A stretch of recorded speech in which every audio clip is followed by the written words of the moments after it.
Is this thing on? Are we so much cooler now? I can't tell if it's on because we've got our sunglasses on. We can't tell. I know. Hey, everybody. Welcome to Muscle Science for Women, where there's two cool dudes hosting with our sunglasses on indoors. Listen, girls are dudes now. It's 2023. Now. Don't worry about it. It's okay. You know. So if you're watching this on YouTube, if you're one of sound like a dude. If you're one of the two dozen people who follow us on YouTube, there's a bit more than that. Anyway, you'll see that we're wearing very cool sunglasses. And I'm just going to start this podcast off the top talking about our new sponsor, which I'm very excited about because truly don't fast forward. This is a good story, guys. This is as legit as it gets because this company, they're called Goodr, Goodr. They reached out to me and I already own their sunglasses. So this is, again, the kind of partnership that I like to have as a company that I legit already like and I'm spending money on. And then they reach out and they're like, hey, we like what you guys, we like your style. You want to, partner up? And I'm like, yeah, I do, because I'm already wearing your sunglasses. So, okay, that's pair number one. Let's switch up. Okay. We got a couple different pairs. My hairdo today, which is the sick do. Put it in a bun and don't. Yeah, I know. We've got a sickie on the podcast today, but she's pushing through. You're being very tough, and I appreciate that. My first pair was a very cool party yellow pair. And the other thing that I love about these guys, these ones are more of my hi, I'm going to go somewhere fancy and try to be sophisticated. That's this pair. These are all polarized, by the way, as you can tell from what they look like. But the other cool thing just right off the top, why I like these sunglasses. First of all, they're inexpensive, okay? Because I feel like you can either buy cheap sunglasses at a gas station and you know what you're getting, or you go and buy these really high end. And a lot of people, if you like to buy Prada sunglasses or whatever, we've all, maybe bought a pair of fancy sunglasses, but you're paying for the brand. At the end of the day, there's only right. So these are really, really affordable and they're really good. They're meant for sporty people. They're meant for going for runs and going to the beach. They're polarized. They're super comfortable. I personally also find, I don't know if you're like this because we are basically the same size, but I must have a small head or something. I find sunglasses a lot of times are too big and they're falling off my face. 100%. And yeah. And these ones, they have different options. They have ones for narrower heads or wider heads or whatever. But the other thing is if you go on their website, it's Goodr, Goodr.com/MSW if you want to support us. But their website, all the sunglasses they all have names and they're all ridiculous, weird names. So I find myself wanting to buy a pair just because the ridiculous name, but I'm those aren't going to look good on me. I have to anyway. So and they what have they're doing, cool promotions at different times. Yes. Year. Yeah. So different ones. What our deal is, because they're so inexpensive, they're really not keen to give us a crazy discount. So what they are doing, which I like, is the free shipping. So if you use the code MSW, it's free shipping. So that's a great deal. And I will just say, and I'm being completely transparent here, our Canadian followers, this does not apply to you. Unfortunately, this is just for our American followers. But as a Canadian who lives in Canada, I will tell you that you can still get these in Canada. And they are still a really, really affordable, good option. I was buying them and having them shipped to me before, we partnered. So again, I'm sorry to my Canadian followers. And I did reach out to them and say, hey, look, Canada, can you throw me a bone? And they just don't have it sort of sorted out yet. But I do still recommend, I just think they're great sunglasses. So anyway, we will put all that information in the show notes. A couple other actually things that I wanted to make sure you guys knew about Goodr, and then we'll move on. They do have a 1-year warranty, which is a pretty big deal. I didn't even know that. Yep. 30-day free return. So if you do buy a pair just because they have a cool name and you don't like them, you can return them within 30 days. And Goodr is also a 100% carbon neutral company. So they're really trying to do things right. They're trying to make this stuff like affordable and accessible and sustainable. And again, that's kind of a thing that we really like to have with the people we partner with, like, you know, Bubs with their philanthropic stuff. Like, we really just, if we're going to do this, let's do this with companies that we actually really like and feel good about. So I'm pumped that they have decided to sign on and hang out with us. So me too. And I will say too, like, they definitely are like very versatile. Third pair. Oh yeah. We all got different pairs. Yeah. This is my third one too. Yeah. These are kind of like everyday cool guys. Yeah. So the one thing I want to say is they definitely like stay on, right? They don't slip down, and it's not like I was very actually shocked. It's like they're not too tight, but they stay on, and they feel super comfortable. And then also it's like these black ones that I got, these are similar to like kind of the Ray-Bans I used to have, or I still have, that fall off my nose because my nose is so small. And I like don't like to wear them because they just keep falling. Even after I tighten them, it's like a week later. So anyway, these have been perfect. And I wore these on a bike ride when I first got them, it was like a few weeks ago before I got the C. The dreaded C. And the C. And it was cool because I was like, wow, these are very sporty, like very like I said, stay on, but they also like I wore them out just in like normal clothes. Which I don't do often because I'm usually not in normal people clothes. So yeah, they are very cool. And then one other thing is I actually the other day, someone had pulled out because I noticed this little cool pouch that they have that they come in, and someone on my kickball team pulled them out, and I was like, oh my gosh, like I had actually never heard of them before you told me about them. And she pulled out her pair and she's like, oh yeah, I was at a 5K race last week and they had a booth there. And this is in San Diego. And I was like, oh, I guess so they are becoming more and more popular. So maybe I live under a bus, but yeah, not definitely anymore. Recommend them. Not anymore. And the free shipping is legit. So definitely take advantage of that with MSW. I mean, it's a good deal. Like we aren't using the cheap word because cheap means poor quality and inexpensive. I'm saying inexpensive because it's like surprising, like how good they are and how cute they are. You'd think you'd be spending more money. So really, really affordable. So anyway, thanks, Gooder. You guys are the best.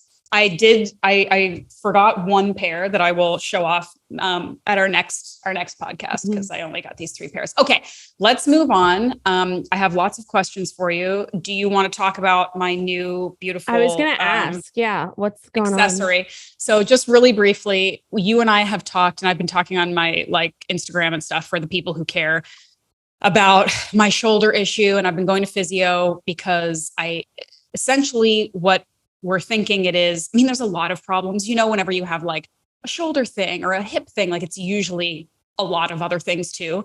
But I have what we're believing is essentially sort of like an overuse injury / inflammation aggravation of a supraspinatus in my shoulder. So like this little kind of muscle like in my delt, which again, of course, like that's all I do. I go to the gym and like do delt raises for 20 years. So of course, this is what's going to happen. 20 years. But anyway, for a long time. But I've decided like I need to deal with it because what was just sort of discomfort for the longest time has become an issue because it's really, it's become an impingement and pain, and it's stopping me from like my normal range of movement. So not only can I not do the workouts I want to do, it's like, it hurts me to like do normal things. So I've decided to finally address it. So I'm a month into physiotherapy and we're dealing with my left hip and glute as well as my left shoulder because I've got some like tightness and just sort of chronic issues with my left glute hip as well. And it's a glute med issue. So I got to just get back to my Grow Your Glutes workshop and keep working on it. But I will say I have been doing, I think the increased work I've been doing on my lower body and then some specific physio stuff, as well as shockwave therapy. Have you gotten that? Have you done that? I haven't. Shockwave. It's sort of like the physio person kind of explained it to me as like, these like Theraguns that everybody has at home. It's like, if that's like a hammer, this is like a jackhammer. It's like really, really intense and it's painful, but it feels really good. And we've been doing that. And it's been really, I think, helping my glute for sure. And then I did some dry needling for the first time today on my shoulder, which people had freaked me out about it. They were like, it's so painful and it's so unpleasant. Like, and I was like, okay, well, I gave birth, so I'm probably okay. But it doesn't feel like, it's not my favorite thing in the world. I'd rather get a massage, but I've just heard so many things about how effective it can be. So I'm tentatively very optimistic. It hurts right now. It's inflamed right now, not only because of the dry needling, but just from some life that's been happening the last week or two. I've just been irritating my shoulder. But all this to say, I've been sharing it on social media too, because I want to keep myself accountable. I've started and stopped trying to address this a couple times because, it's one of these things where you just like get lazy and you'd rather work out. And even though that's not the smart thing to do, it's really hit a point where I'm like, I need to fix this before it gets worse. And I want to be pain-free so I can work out the way I want to again. So that's what's happening. I'm going to do the exercises they tell me to do. I'm going to go get all the hammering and needling done that I need to, and hope that I get some relief soon. And then he just threw some tape on me. That's what we're talking about. For those of you who are listening and not watching, I have some tape on my shoulder to try and kind of like keep it in a relatively good, position, but, she doesn't feel too good today. So we'll see what happens. Oh man. Yeah. Well, it sounds like you're doing all the things. That's it. I'm just trying to do the things. Yeah. Do the things and give it time. Time is on your side or not on your, wait, what? Just be patient. I hope it's on my side. Just be patient. I That's hope. what I'm trying to say. One other thing I just wanted to say, because I want to throw it out to anyone who's listening, that we deeply appreciate you guys sharing, rating, and reviewing. And I read a review the other day because I was showing somebody the podcast, and it was the unfortunate thing about, I think it's Apple Podcasts, is you can't see the reviews from other regions. Like you have to go do some weird thing. Like I can only see the Canadian reviews. You can only see like the American reviews. It's really annoying. There's a way to figure it out, but anyway. And one of the like more recent Canadian reviews was somebody being friendly, like being positive. They gave us a good rating, but they did say that we both say literally too much. And I literally don't know what you're talking about. No, I'm kidding. I didn't think we said literally too much. However, I will concede that I listened to a clip from the most recent podcast that just came out, and I said like so many times, I couldn't stand myself. So I'm just going to tell all the listeners that we try our best. Some days are better than others. Some days we sound smarter than others. I think my issue is sometimes when I get like, oh, there it is. When I get overexcited, I throw these like filler words in and I just say like too many times. But anyway, so I'm not taking it personally. The person was nice. She was just like, you're great, but you both say literally. I'm like, I don't know. We're millennials or something. Are you a millennial? No, you might be younger. I don't know. Well, Whatever. No, I don't know. I don't even know what that is. Like, I don't even know what it's considered exactly. Like, it's the year. What's the year, right? Is that 2000? I feel like it's from, no, I feel like it's, if you're born, a millennial is like somewhere in the early 1980s to like 2000 or something. Anyway, I think you might be a millennial, but in any case. And I was just going to say too, like, I'm sorry, but anybody else try to, talk on a podcast? Try to sound smart for hours a day. Like, it's hard. And it is hard. I feel like once and especially if you're listening back to yourself, once you hear yourself say like, then you're just going to keep listening to it and be like, oh my gosh. That's all I hear. And, this is we're trying our best. Yeah, we're trying our best. And we're trying our best. Yeah. Anyway, she wasn't mean. Like there are people who have gone out of their way to leave like, well, not many, but I've had a couple people who obviously just like sort of had it out for me, leave like really weird, mean reviews. And I'm like, if only people who liked the podcast took as much time out of their day to leave reviews as people who don't like me for some reason. But anyway, it was just something I wanted to bring up because I thought it was funny. But I mean, yes, to your point, we are completely off the cuff. This is not scripted. And so we do our best to, be as articulate as we can, but we're not perfect and we try our best. And some days are worse than others. So that's literally all I can say about that. Wait, I have just if anybody's curious, what a millennial if you were born, if you were born between the years of 1981 and 1996, you are millennial. So I am a millennial. Yeah, so we're both millennials. So there you go. Yeah, we're both. Yep. I'm like, you weren't born before 1981. Excuse me, Bitch, don't age me any more than I already am. That was a joke. I am so young, you guys. I'm like basically I'm 22. Okay. All right. Listen, let's bring this back. I have a question that is topical, and I don't think I've ever asked you about this, but every once in a while, you and I like to nerd out on specific exercises or workouts, and I like to ask your opinion. And generally speaking, if I like something, you eviscerate it. So let's just get into it. Oh boy. What do you think? What do you think about good mornings? Good mornings. Yeah. I don't hate them, but I don't personally love them or do them. And the only reason is because so good morning, let's explain it. So you have a bar on your back and you're doing basically like a hinging movement. So you're pushing your butt back. It's basically an RDL, but instead of having the bar in front of you holding it, you're holding it on your back. And I guess you could, you can only do it with a bar. Like you could maybe do it with dumbbells, but like that would be weird. I've never seen that.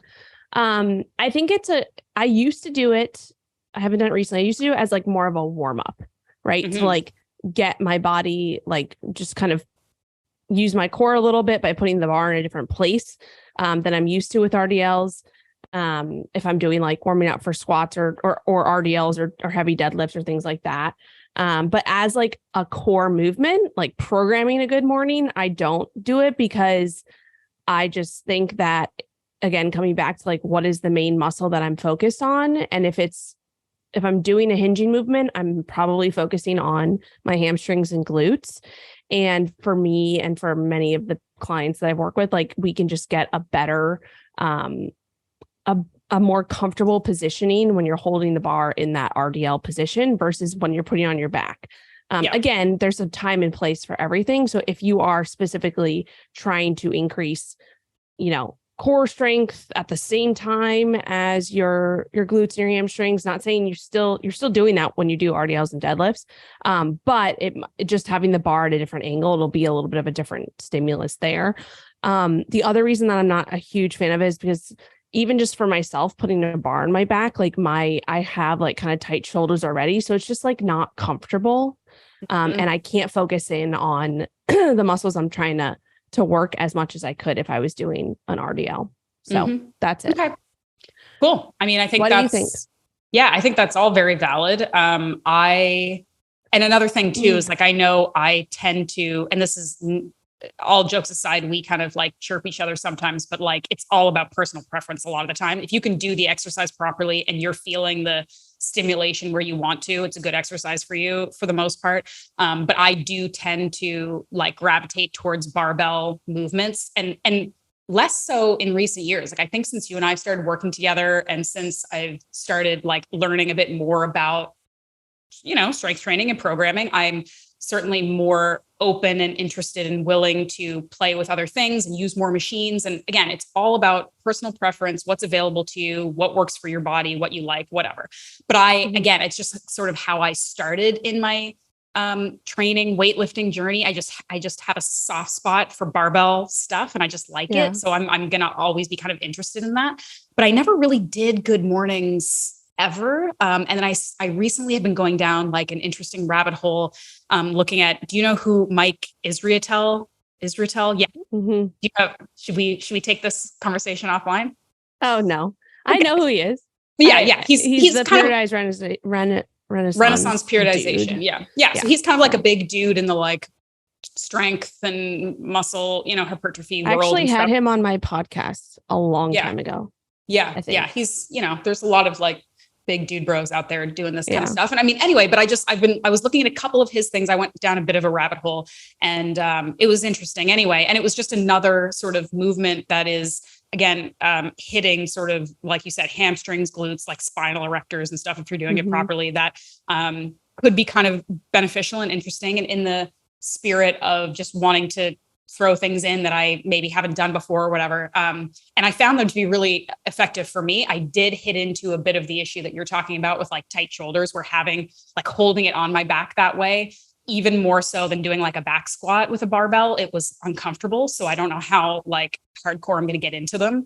But I did think it was kind of fun and spicy to like throw it in. So anyway, as I was doing it, I'm like, I should remember to ask Rachel about these because I'm sure she's got an opinion. But also, anyway. one more thing 100%. One more thing I didn't mention is like also when we're talking about, training a specific muscle, like what's the goal? You also want to think about the limiting factor. And one of the limiting factors of a good morning is that you can't put as much weight on your back there as you could if you were holding it in front of you and also using grips, right? Because just like, it's just a lot different in the placement of the weight. And I think that it also is just like, if you try to put really, really heavy weight on your back and do like a hinge like that, to me, it just doesn't feel super safe unless you're like really, really well versed and you've been like working up the weight and all that. So that's kind of just another thing. I'm like, but again, exactly what you said comes back to what the goal is, and everybody is their own individual.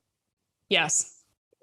Okay. And I apologize again for everybody listening. I am sick, if you can't tell.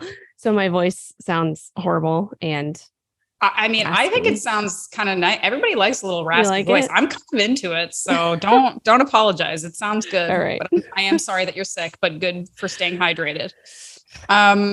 Okay. Let's see. I have some questions. Do you have any like off the bat that you want to? I have a few questions too. Okay. So maybe I'll just ask this one and we can kind of answer it quickly because we've already actually talked about this a lot on our previous podcast. And Jen messaged me. She asked this question in the question box and then also messaged me. So I want to make sure that I get to it. So Jen asked, how do you find the right fitness-minded doctor? My current doctor, basically, she's just saying her current doctor recommended less than 50 grams of protein per day. And then she was just saying also like, she's not sure where to go to find a doctor who's well-versed in fitness, nutrition, all of that. And I have like some thoughts, but if you want, like whatever you think, I mean, you start first and then I'll see if I have anything smart to add. So I think just in general, we talked about this a while ago when I actually talked about, I think it was one of our first few episodes for MSW, where I actually went to my general doctor just to get a physical through my insurance company. And she had recommended the same thing. And I was like I didn't say anything because I was just like, okay, well, yeah, sure. And I have not gone back to her if that says anything. So I think the biggest thing to think about is like, okay, but why are you seeking out nutritional advice from your doctor is the first question I would ask, because most doctors, unless they're a functional medicine doctor who is specialized in nutrition and they are a nutritionist themselves, right, or a registered dietitian, and they've gone through proper training, they've worked with clients in the actual clinical setting, teaching them and bringing them through nutritional protocols, you shouldn't be seeking out a doctor for nutrition related advice, in my opinion. You should be seeking out a nutritionist and someone who does this for a living, like us, or someone who works like a health related coach, someone who works with people day in and day out for these specific things, right? That's my first thing. And I was trying to think of an analogy for this. And the only thing that kind of came to my head, and I don't know if this is even good, but it's like if you were to hire a plumber for interior design of your house, like you wouldn't do that. Right. Yes. Just because they like know the ins and outs of the house, like you wouldn't hire them to do more of the aesthetic stuff and it's not, that's not their specialty. It's not their specialty. And like, it's not, of course, like health and internal health, it's all related, hormones, everything's related. Right. But that's just kind of the analogy that came to my mind. Like you wouldn't hire a plumber or electrician to like do your interior design. And that's kind of how I thought about this, because it's like, yes, like the doctors, and we talked about this a bunch, are trained in specific areas. And this is even something we talked about when we were talking about HRT, hormone replacement therapy. A lot of women actually seek out, like they think that, oh, I'm just going to go to my OBGYN when I need to start talking about perimenopausal, things like HRT. And that's not the case. Like OBGYNs are not, unless they've gotten special training in hormone replacement therapy, menopause, aging, that type of thing, most all of them do not go to school for that. They go to school for, pregnancy planning, general, surgery, things like that. Like they are not specialized in that. So that's like another whole other topic too. But it's kind of just thinking like you have to go to the right person for the job, what they specialize in. And so if you are seeking out help in this area, especially related to like protein, right? If we're talking about protein and your needs and things like that, don't go asking your doctor. Seek out someone who, you know, does this for a living. So that's kind of, is that?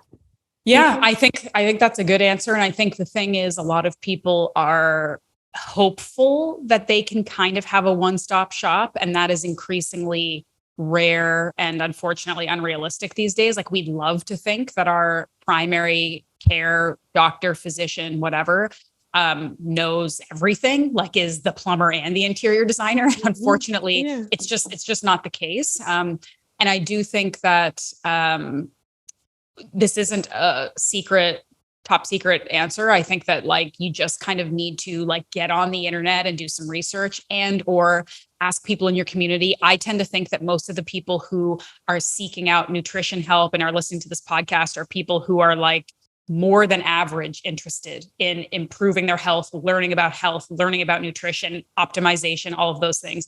Generally, you're going to have some kind of community, even if it's just online, the people you follow on social media, whatever, a bit of a community. And I know like when I was experiencing, for example, like histamine issues for the first time in my life at the beginning of the pandemic, I'm like, going on Instagram, looking through my like network of people. I'm like, who's an expert in histamine stuff? Who's an expert in these things? Reaching out. And it's not always about like, hey, can you help me fix my problem? It's sort of like, I'm experiencing these issues. Maybe I go on their website, maybe I, whatever, see if they have a free download, or if I have a relationship with them, I ask them a question about where I would go to maybe get some help or work with somebody. It's like not about, you know, demanding the person online help you, because that's a whole other topic we could go down with people expecting a lot of free services on social media these days. But, you know, for example, my friend, Dr. Gabrielle Lyon, she is a functional medicine specialist, and she focuses on nutrition as well as training and stuff like that. But she's a doctor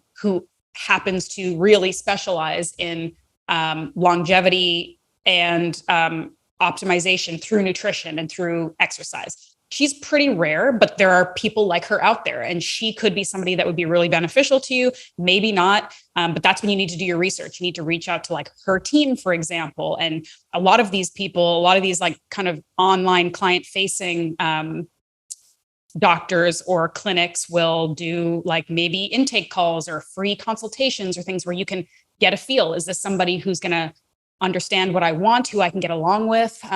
But it does require more and more of like our own kind of legwork and research and like asking around and seeing through word of mouth and seeing what kind of stuff is out there. We can't just assume anymore. I'm going to go to whoever the doctor is that's closest to me, that was given to me, and assume that they know everything that's going to help me live the best life, as opposed to just like keeping me alive, you know? Yeah. So, yeah. And I can guarantee that like Dr. Gabrielle doesn't have, like, she's not the one who's going to be checking in on you every week or coming up with your nutrition plan. Like she's going to refer you out to a health coach or a nutritionist or a fitness coach. Right. So like, I think that a lot of people are kind of looking, like you said, looking for a one-stop shop, when reality, it's not, that's not how it works. Yeah.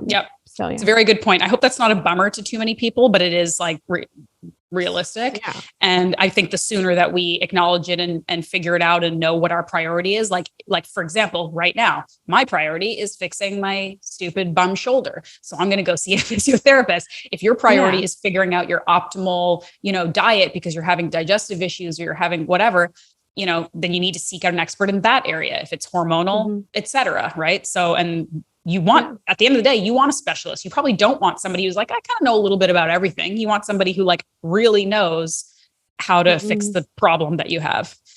Yeah, absolutely.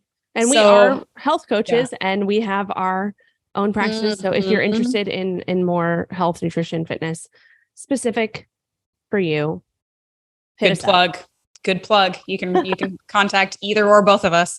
Also, I don't know if you saw, sorry, interrupting you. Someone just, we just had to sign up for the MSW program yesterday. So want to shout out to all people who are taking advantage of the MSW program and the Grow Your Glutes workshop.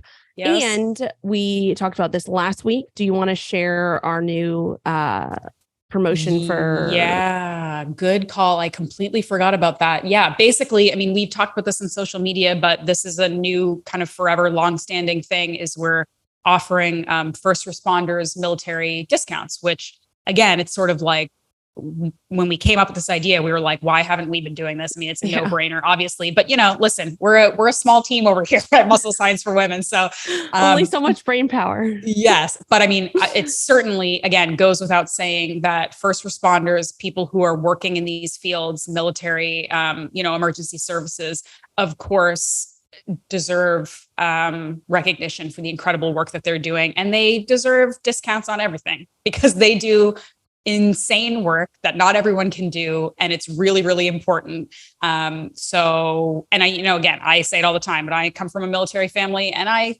think he should get every single discount in the world because I think he earned it. So with all that to say, if you are in emergency services, any level, whatever, we're not going to be stingy about it. Military, you could be a veteran, you could be actively serving, and you want to take one of our programs, all you have to do is kind of either DM or email us directly and let us know, give us maybe like a thumbs up picture in your uniform or something. And we will give you a discount.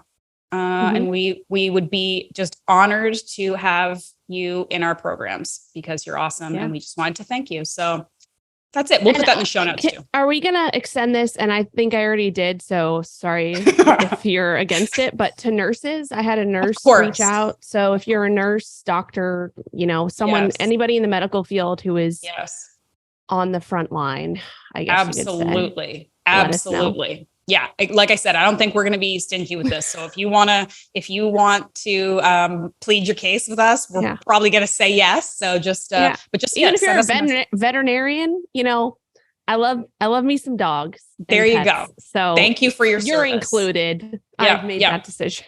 There you go. Executive decision. Thank you for your service. So so we'll put that somewhere so that people know, and don't be shy. If you're interested in taking the course, any course, Grow Your Glutes, Muscle Science for Women, reach out and we'll get you your discount. So awesome. Thank you for bringing that up.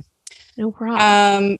I got a funny message on Instagram about somebody. Actually, I've gotten a couple of these. Somebody who is trying to buy a Ninja Creamy and they're sold out and wondering if we have anything to do with that. Probably. I mean, we probably helped, but I think that there is actually like a massive social media, whatever community. That's the word I was looking for. That everybody is just like crushing Ninja Creamies and making ice creams. I mean, there's something to it. It blew up for a reason because you can make amazing ice cream out of like 2 ingredients, and that's wild. So, but I think it's funny because I literally have had people reach out and be like, where do I get one? I'm like, I don't know what to tell you. Like, first of all, they don't sponsor us, so I'm not going out of my way to help them. Yeah. We're just talking about them because it makes great ice cream. But I think they are like increasingly hard to come by because they're so popular. It's nuts. Yeah. I'm sure they'll be back in stock soon. But look, I bought mine on, did I buy mine no, I think I bought mine on Amazon. Me too. And I feel like Amazon is probably like the first to like have them back because they have so many different ways to get them from however that works. But yeah, I'm sure they'll be back soon, but it sucks because it's like summertime. I mean, probably everybody bought them for summer and so they're gone.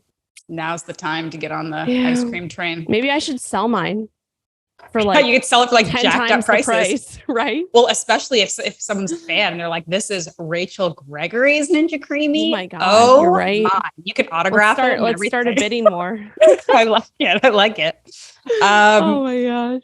Okay, here's another just quick question. Have you ever tried nutritional yeast? It's actually very high in protein and quite good. Do you know about this? Yeah.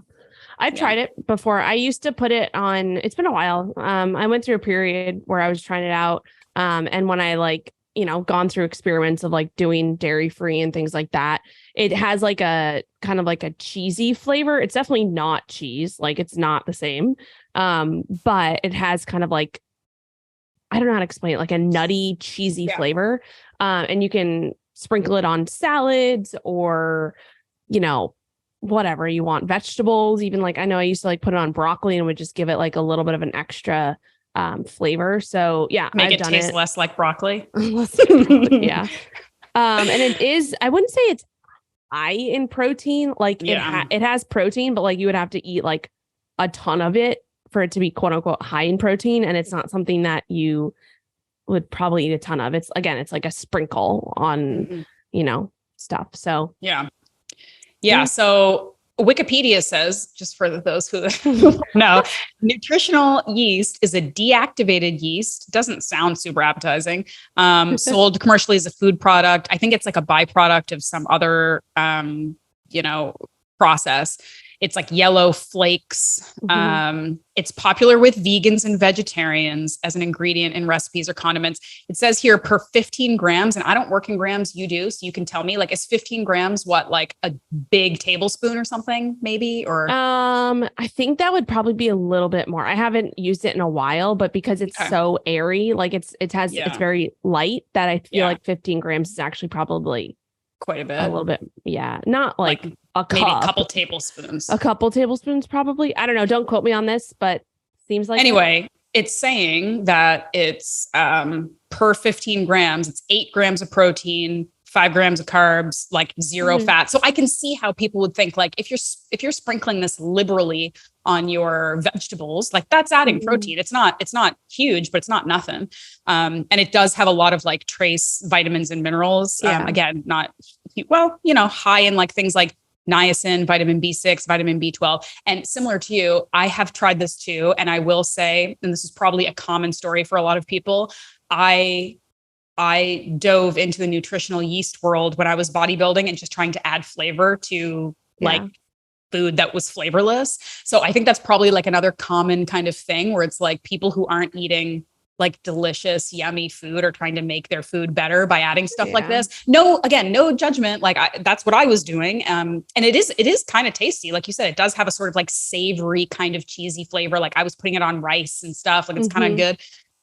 But again, it's like, I haven't touched this in a while because the food that I eat is, flavorful. And if I also want a cheesy flavor, I will put cheese on it. So, great. Again, no judgment at all. If you want to try it, you totally could put it on things to give it a kind of savory boost. And it's not a unhealthy thing. It's like similar to the way people kind of talk about like maple syrup or honey, adding it to something you're already going to eat because it has some trace minerals and it has some things in it that are healthy. Like it's not necessarily like superfood health ingredient, but it's all right. And if you're going to add it to something you're already going to eat and it makes it taste a bit better, cool. That's cool. And I know I've used it like, or experimented in the past with making like sauces, like, dairy-free, gluten-free, like cheese sauce with cauliflower and adding like nutritional yeast and spices, and like, you can do that. And I'm sure there's recipes out there where it's great. I don't remember it being anything amazing, but I'm sure like if that floats your boat, go for it.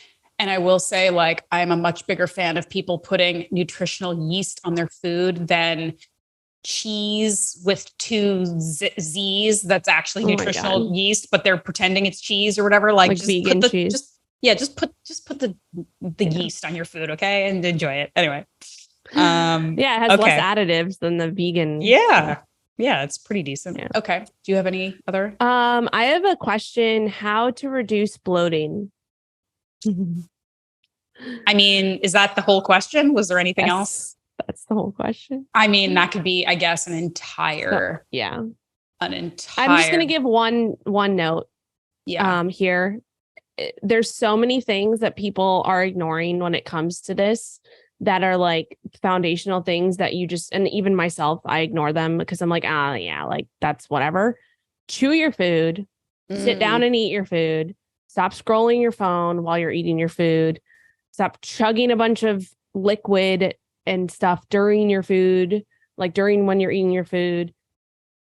Don't be in a stressed out state eating. Don't be standing, walking, driving your car. Like all the basic things can go so far for this. Yes. And then of course, if you are chronic bloating, like, uncomfortable 24/7, you've done all the basic things, then maybe you have to seek out further help.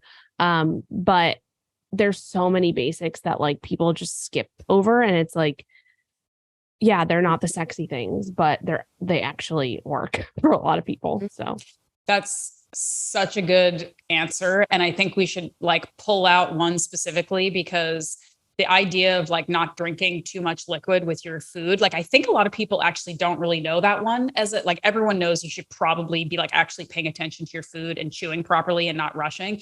But I think because again, hydration is so important, being hydrated so important. I think a lot of people probably think it's a pretty common healthy practice, like sit down with your big glass of water and your meal and like whatever. And it's not like you can't drink while you eat, but I guess the concept is if you're like chugging water, super hydrated, drinking a ton while you're eating, that's actually diluting a lot of the like digestive acids and processes that are going on in your guts that can actually make your digestion not be as good. So if you're going to be chugging liquid all day long, maybe actually avoid doing it right while you're eating and do it kind of before and after, and like have more sips and like don't drink quite as much while you're eating. I think that's a really good point to bring up. And then it's also the idea that it goes back to kind of like personalized nutrition and doing the work of figuring out the foods that are perfect for you. And if anybody tells you, if you have bloating, you should just stop eating vegetables, or if you have bloating, you eat too much meat or whatever, that's not correct, because it depends. It depends on you. It depends on any underlying issues. It depends on, as you said,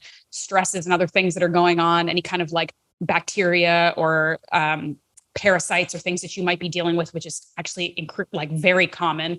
But you need to figure out what the problem is, what foods work for you and what foods don't. And so if you think it is something that's reactive, like every time I eat gluten or every time I eat a ton of cruciferous vegetables or whatever, I mean, if it's a pretty common, like A plus B equals this, you need to cut these things out. You need to cut them out totally. You need to cut them out for a while, because not only does it take a while for your guts to kind of like stop being reactive to what you were eating, they then need to heal. Like you might have some kind of leaky gut issue. You might have some stuff that needs to like really take some time to heal. And that again goes back to the trying to find a specialist. Maybe you need to find a gut health specialist or a naturopath or somebody that can like really help you get to the root of it, because digestive issues are incredibly complex and layered and can come from so many different directions and have so many different issues. It's not always as simple as eating gluten messed me up, I stopped eating gluten. Yeah. Sometimes that fixes it. Sometimes it doesn't. And it can be really disheartening and discouraging when you feel like you're doing the right thing and you're still not getting the relief that you want. So and again, like, you know, I've done a fair bit of work to figure out what foods work for me, and I have gut health supplements and I pay attention to this stuff, and I never get bloating, knock on wood. But even when I eat crap that like I know isn't good for me, I might have some reactions where I'm like, I just ate some stuff that I don't, didn't make me feel as good as other stuff. But like, I don't get bloating. And I think that I think we've normalized it too much is what I'm saying. Like I see these things on like social media where it's like girls who are like, this is what I look like first thing in the morning. This is what I look like an hour later. And it's like, they look like they're 5 months pregnant. It's like, that's not a normal thing. That shouldn't be happening. Not to say that it's so dangerous or bad, or you should be ashamed or you're doing something wrong. But if like you said, if you are experiencing chronic bloating, if you're experiencing like pretty severe bloating after eating normal things or healthy things, that's a sign you need to figure it out, because a healthy, well-functioning digestive system should not be doing that. Yeah. So, and I'll add something too. I think it will also change over time too, as you start to figure out what's happening too. So like, for example, I love a big ass salad, right? But there was some people just in general, they just really struggle with digesting, raw veggies and just veggies in general, right? We talk about this all the time. And so maybe they'll never do well with a big salad, right? Ever. Yeah. But you'll never know if you don't experiment. And so like, there was a period of time, even a few months ago, where I had to cut out salads because every time I ate like a big salad, just raw veggies, I was not reacting well to them. But that wasn't like, oh no, I can't ever eat a salad again for my entire life. I figured out what was going on, and the root cause was not the salad. It was other stuff. Right. And so now I can have a big ass salad again and feel completely fine and actually not be bloated at all. And so it's like, and it wasn't just bloat, like there was other stuff going on. So it's like, you can't just like completely cut out something and be okay, I can never have that again, and that's going to solve all my problems. That's not how it works. Unless you are truly like gluten intolerant or dairy intolerant, and like you don't actually produce the enzymes necessary to digest these things, like your body just doesn't do that. That's like a whole other thing, right? So I think it's just like coming back to like what the root cause is, like the root cause of your bloating is not vegetables. There's something else going on there. Yeah. So yeah, that's all I'll say there. Yep. I agree. I have 2 more questions, but I think they need a little bit of off-air research. So I'm going to save them for our next call. Do you have anything else you want to Nope, chat I don't about? have any more. Nope. Okay, great. I think that was 45 minutes. I think that was pretty I think that decent. was plenty of information. And I think we kept the literallys and likes to a bare minimum, I guys. don't even know, but whatever. You're like, I blacked out this entire time. I have no idea what I said. I mean, yeah. It's what are you doing for like yourself? hard to remember things. What am I doing for myself? What are you doing for yourself to feel better through your sickness right now? Last week I had like the worst headaches, like splitting headaches, and that should have been a sign that I was like, okay. Yeah. But I just ignored it. But I knew it was an issue when I actually started taking medicine, because I never take medicine for anything. Like I never take Advil or anything like that, because unless it's like severe, and I'm like, because I know it's just kind of like a Band-Aid, and I'm like, all right, like whatever. And then I went through a period of time, I was like, okay, I need something. So when that happens, I'm like, okay, this is like legit. But yeah, I haven't, so I actually, if I didn't do this, I wouldn't have lifted a weight for like probably almost 2 weeks. But on Saturday, I was feeling a lot better, and I was like, oh, I feel like it's on the outs. And so I did like a little mini upper body workout at my home gym. And it was a struggle. I didn't go crazy, but like I did get a little bit of a muscle pump. So that made me feel better, like back to normal. But other than that, I haven't like really lifted or worked out, which of course is just like sucks. Like, I know I'm not like, oh my gosh, I'm losing all my muscles. Like they're just gone forever. Obviously, but it's just annoying because it's part of my daily like routine. And so it's like, I just feel off. And even just going out for a walk, like I went for a walk before this, and my body was like, stop. Tired, like, what are you doing after like 10 minutes? And I'm like huffing and puffing. So that's a very, I need a rest. That's a very frustrating kind of sickness to deal with. So yeah. But I've been sleeping like 9-10 hours and like not setting an alarm, just to like get, as much rest as possible. So I think it's on the outs. Hopefully we'll see. That's good. Okay. All right. Well, good luck.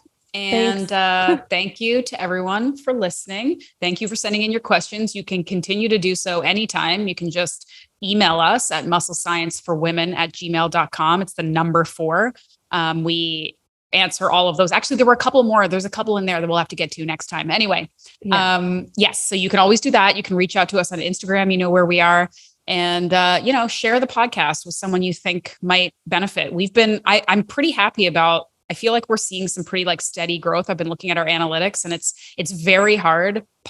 Everybody's got a podcast, right? Podcasts are like, it's oversaturated. Yeah. There's a lot of them. And I am proud that we're still chugging along, and we have a very loyal and growing audience, and people who I think are, just joining and engaging with it and learning. And it makes me happy. So let's try to like keep it up. Just share it with people you think could benefit and would like to listen to us on their walks. Yeah, absolutely. All right, guys. Till next time. Don't do stupid shit. Don't be insane. Bye.